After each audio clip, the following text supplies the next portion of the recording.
আমরা এর আগের ভিডিওতে তো দেখলাম যে কম্পাইলার কিভাবে কাজ করে এবং কি কি স্টেপে একটা কোডের ব্লককে হলো অন্য একটা অ্যাসেম্বলি বা আমার টার্গেট যে ল্যাঙ্গুয়েজ থাকে সেটাতে কনভার্ট করতেছে।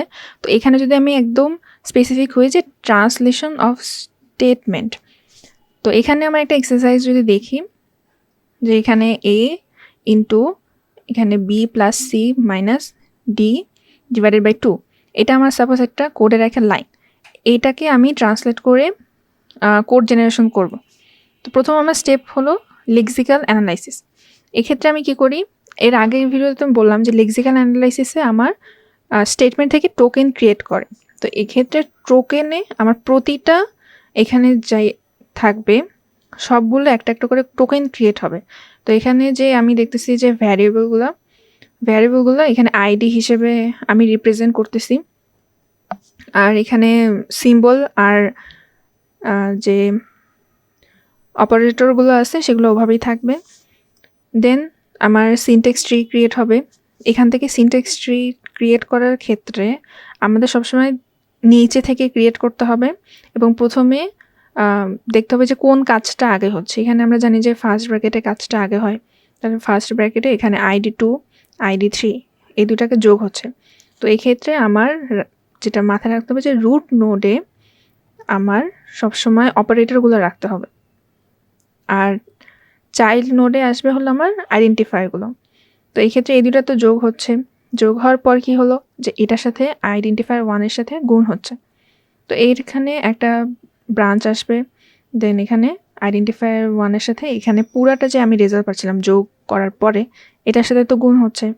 তারপরে আবার দেখতেছি যে এখানে একটা মাইনাস আছে, তো মাইনাসটা এখানে দিলাম, দেওয়ার পর এখানে আবার দেখতেছি যে এই দুইটা ভাগ করার পরে তারপরে যে ভাগফল সেটার সাথে আমার মাইনাস হচ্ছে। তাহলে এইখানে আমি আগে এই কাজটা করে নিলাম, যেখানে ডিভাইড সাইন দিয়ে তারপরে আইডেন্টিফায়ার 4 আর 2 এই দুটাকে ডিভাইড করে এটার সাথে মাইনাস হচ্ছে। এখানে টোটাল এই পজিশনে যেটা আছে সেটা আর এটা একটা মাইনাস আছে, তাহলে এটা আমার একদম রুট নোটে থাকবে, কারণ এই কাজটা সবার লাস্টে হবে। তো সিনট্যাক্স ট্রি থেকে এখন আমরা যেটা করব যে ট্রি অ্যাড্রেস কোড বা এটাকে আমরা ইন্টারমিডিয়েট কোডও বলতে পারি, সেটাতে নিয়ে আসবো।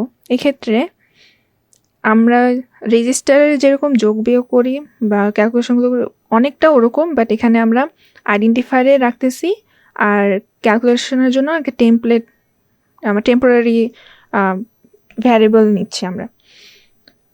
তো এই ক্ষেত্রে যদি দেখি যে প্রথমে আমার আইডেন্টিফায়ার 2 আইডেন্টিফায়ার 3 এই দুটা যোগ হচ্ছে, যোগ হয়ে টেম্প 1-এ রাখতেছি। দেন এটা পুরাটা তো আমার এখন আসছে টেম্প 1-এ। এরপরে আমরা দেখতেছি যে আইডেন্টিফায়ার 1 ইন্টু এই যে টেম্প 1, এটা পুরাটা টেম্প 1, এইটা আমি ক্যালকুলেট করে রাখলাম টেম্প 2-তে। আর টেম্পোরারি এইটা এখন আমার পুরাটা কি হয়ে গেল, এটা পুরাটা হয়ে গেল টেম্প 2। এখন এইটা তো ক্যালকুলেশন করতে হবে, তো এইটা ক্যালকুলেশন করে এই পার্টটুকুকে আমি রাখলাম টেম্প 3-তে, এই যে এখানে দেখালাম। এক্ষেত্রে আরেকটা জিনিস মাথায় রাখতে হবে যে আমার যদি কোনো কনস্ট্যান্ট ভ্যালু থাকে সেটাকে আমার এই যে ইন টু রিয়েল এইভাবে কনভার্ট করে লিখতে হবে। দেন এই টেম্প 3 আর টেম্প 2 যেটা এই দুইটা তো আবার মাইনাস হয়ে গেল, এই ক্ষেত্রে আমি এই যে এই লাইনটা লিখলাম। এখন কোড অপটিমাইজেশনের ক্ষেত্রে আমি যদি দেখি যে আমার এখানে সেমই আসে, এখানে আলাদা করে আমি কোনো অপটিমাইজ করতে পারি না যে দুইটা লাইনকে আমি একটা লাইনে কনভার্ট করতে পারতেছি, এরকম এখানে করা যাচ্ছে না দেখে এখানে আমি লিখে দিলাম যে সেম অ্যাজ 3।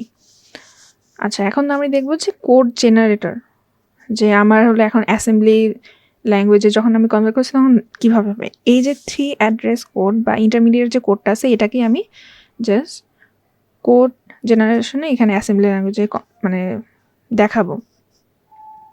তো এই ক্ষেত্রে যদি দেখি যে আমার এখানে আইডেন্টিফায়ার 2 আইডেন্টিফায়ার 3, এখন আরেকটা জিনিস যে আমার অ্যাসেম্বলি ল্যাঙ্গুয়েজে কিন্তু রেজিস্টারে এখানে যোগ বিয়োগে কাজ হয়, তাহলে আমার ভ্যারিয়েবলগুলোকে আগে রেজিস্টারে সেভ করতে হবে বা মুভ করতে হবে। এখানে আমি মুভ অপারেশন ইউজ করছি, এখানে মুভ দিয়ে ফরওয়ার্ড, মুভ ফরওয়ার্ড। তো প্রথমে এই যে ID2 এটাকে রাখছি R1 এ, তারপরে ID3 এটাকে যে এটার যে ভ্যালুটা এটা রাখছি R2 তে। এরপরে আমার যোগ করতে হবে। যোগ করার জন্য সিম্পলি অ্যাড ফরওয়ার্ড এটা। এখানে F দেওয়ার কারণে আমার এই যে R1 আর R2 এই দুইটা যোগ হয়ে থাকবে কোথায়? যোগ হয়ে R2 তে থাকবে, কারণ আমি এই যে ফরওয়ার্ড ইউজ করছি।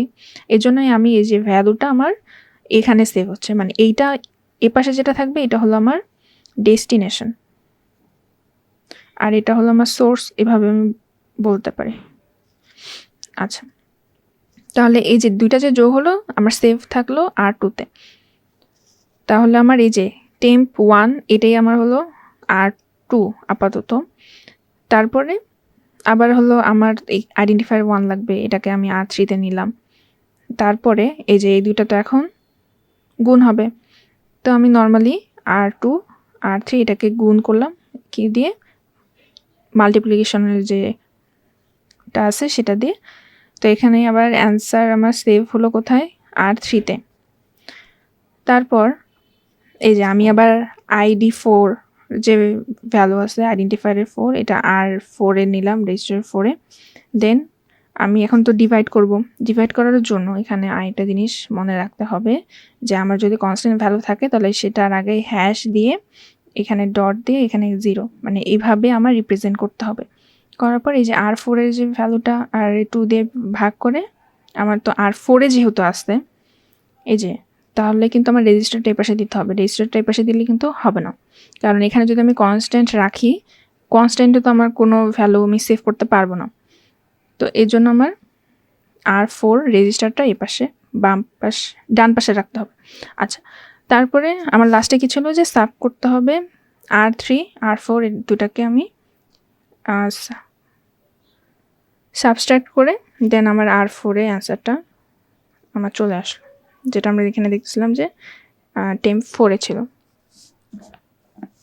তো এভাবে হলো আমার কোড জেনারেটরে আমি